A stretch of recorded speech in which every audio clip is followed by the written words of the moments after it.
નાસ્તામાં બિસ્કિટ જેવી ભાખરી જો ખાવામાં મળી જાય તો મજા પડી જાય. Hello friends, welcome to kitchen art. Friends, આજે આપણે પાણી કે તેલનું મોણ નાખ્યા વગર એકદમ નવી રીત સાથે ભાખરી બનાવીશું. ખાવામાં ખૂબ જ ટેસ્ટી અને બનાવવામાં ખૂબ જ ઇઝી. જો તમારાથી પણ પરફેક્ટ ભાખરી ન બનતી હોય તો આ વિડીયોને સ્કીપ કર્યા વગર જરૂરથી જોજો. એકદમ નવી રીત સાથે આજે આપણે આ ભાખરી બનાવીશું. એકદમ ક્રિસ્પી બનશે અને 5 દિવસ સુધી બિલકુલ નહીં બગડશે. રેસીપી સારી લાગે તો લાઈક અને શેર કરજો.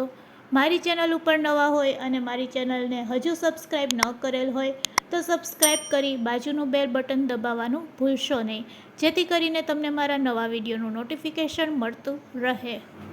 ફ્રેન્ડ્સ, ભાખરી તો બધા જ બનાવતા હોય છે, પણ આજે આપણે નવી રીત સાથે આ ભાખરી બનાવવાના છે. તો અહીંયા આપણે 1 વાટકા જેટલો ઘઉંનો લોટ લેશું. સહેલાઈથી 4 ભાખરી બની જશે. અહીંયા આપણે રોટલીના લોટમાંથી જ ભાખરી બનાવી રહ્યા છીએ. તો 1 ચમચી જેટલો રવો એડ કરી દેશું. રવો એડ કર્યા પછી સ્વાદ અનુસાર મીઠું નાખી દેશું. મીઠું નાખી અને બંને વસ્તુને સારી રીતે મિક્સ કરી લેશું.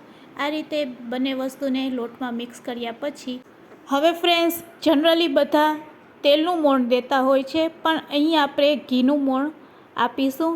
તો અહીંયા આપણે પહેલાં 2 ચમચી જેટલું ઘી એડ કરી દઈશું અને આ ઘીને આપણે લોટ સાથે આ રીતે મિક્સ કરી લેશું અને મોણ આપણું પરફેક્ટ છે કે નહીં તે ચેક કરી લેશું. આ રીતે મુઠ્ઠીથી તમે ચેક કરશો તો લોટ હજી છૂટો છૂટો લાગે છે, તો હજુ આપણે 2 ચમચી ઘીનું મોણ આપીશું અને ફરીથી તેને આ રીતે મિક્સ કરી લેશું. 2 ચમચી જેટલું મોણ નાખ્યા પછી હાથેથી આપણે મિક્સ કરીશું અને હાથેથી મિક્સ કર્યા પછી ફરીથી મુઠ્ઠીમાં લેશું લોટને અને ચેક કરી લેશું. તો ફ્રેન્ડ્સ, હવે જોઈ શકો છો કે આપણું મોણ છે એ એકદમ પરફેક્ટ છે. આ રીતે મુઠ્ઠીમાં લઈને લોટને તમે ચેક કરી શકો છો. મુઠ્ઠીમાં લોટ બંધાઈ જાય એટલે મોણ એકદમ પરફેક્ટ. ભાખરીનો લોટ બાંધવા માટે અહીંયા આપણે ફ્રેશ મલાઈ લેશું. દૂધમાંથી નીકળેલી તર હોય તેની મલાઈ આપણે આ રીતે ફેટી લેશું અને પછી તેનાથી આપણે લોટ બાંધીશું. ફ્રેન્ડ્સ, આ રીતે જો તમે ભાખરી ન બનાવી હોય તો એકવાર જરૂરથી ટ્રાય કરજો. ખાવામાં ખૂબ જ ટેસ્ટી લાગે છે અને ક્રિસ્પી લાગે છે. એકવાર બનાવશો તો વારંવાર આ રીતે જ બનાવવાનું મન થશે. તો ફ્રેન્ડ્સ, આ રીતે આપણે થોડીક થોડીક મલાઈ છે તે લોટમાં એડ કરતા જઈશું અને એક કઠણ લોટ બાંધી લેશું. તો ફ્રેન્ડ્સ, તમે હવે જોઈ શકો છો આ રીતે આપણો કઠણ લોટ બંધાઈ ગયો છે. લોટ તમારો કઠણ બાંધેલો હશે તો ભાખરી સરસ બને છે. તો બસ આ રીતે આપણે લોટ બાંધી લેશું. તો ફ્રેન્ડ્સ, તમે જોઈ શકો છો અહીંયા આપણો ભાખરીનો કઠણ લોટ બંધાઈને રેડી છે. હવે આ લોટમાંથી અહીંયા આપણે 4 લુવા બનાવીશું. તો ફ્રેન્ડ્સ, લોટને રેસ્ટ આપ્યા વગર તરત જ અહીંયા આપણે ભાખરી બનાવીશું. તેના માટે એક લુવાને આપણે પાટલા ઉપર લઈ લેશું અને હાથેથી આ રીતે લુવાનો શેપ આપી દઈશું અને ફટાફટ હવે આપણે તેને વણી લેશું. તો ફ્રેન્ડ્સ, આ રીતે આપણે શેપ આપીશું અને હવે તેને વણી લેશું. આ રીતે હાથેથી શેપ આપ્યા પછી તરત જ ભાખરીને આપણે વેલણની મદદથી વણી લેશું. ફ્રેન્ડ્સ, આ રીતે બનાવેલી ભાખરી ચોક્કસથી ટ્રાય કરવા જેવી છે. હવે આપણે ચાકુથી તેના ઉપર કટ લગાડી દઈશું. ભાખરીને સારી રીતે શેકવા માટે આપણે તાવડીનો ઉપયોગ કરીશું.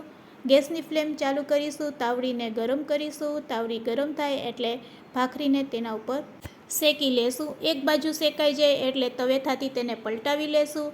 આ રીતે એકવાર પલટાવ્યા પછી તેને થોડીક વાર માટે હાઈ ફ્લેમ ઉપર થવા દેશું. બીજી બાજુ શેકાઈ જાય એટલે તેને ચેક કરી લેશું અને આ રીતે લાકડાનું આવે જ છે તેનાથી આપણે તેને દબાવી લેશું. તો ફ્રેન્ડ્સ, ભાખરી શેકવી પણ એક કળા છે અને જો તે તમને બરાબર ન આવડે તો ભાખરી છે એ પરફેક્ટ નહીં બનશે. તો આ રીતે આપણે લાકડાથી અથવા તો લાકડું ન હોય તો તમારે કપડાનો ઉપયોગ કરવાનો, પણ ભાખરીને ખાસ દબાવવાની. આ રીતે દબાવતા દબાવતા જ ભાખરીને શેકવાની. તો અહીંયા આપણી ભાખરી શેકાઈ ગઈ છે. આ રીતે આપણે 4 ભાખરી શેકીને રેડી કરી લીધી છે. હવે તેના ઉપર તમે ઘી લગાડી શકો છો. તો અહીંયા આપણી ભાખરી રેડી છે. સવારના નાસ્તા માટે આ રીતે ભાખરી બનાવીને ચા સાથે તમે સર્વ કરી શકો છો. જ્યારે આ રીતે બનાવીને તમે ભાખરી ખાશો તો તે એકદમ બિસ્કિટ જેવી ભાખરી લાગશે અને 5 દિવસ સુધી બિલકુલ બગડતી નથી. તો ફ્રેન્ડ્સ, આજની આ રેસીપી તમને કેવી લાગી તે મને કમેન્ટ્સમાં જરૂરથી કહેજો. રેસીપી સારી લાગી હોય તો શેર કરવાનું ભૂલશો નહીં. Thanks for watching. ફરી મળીશું એક નવી રેસીપી સાથે.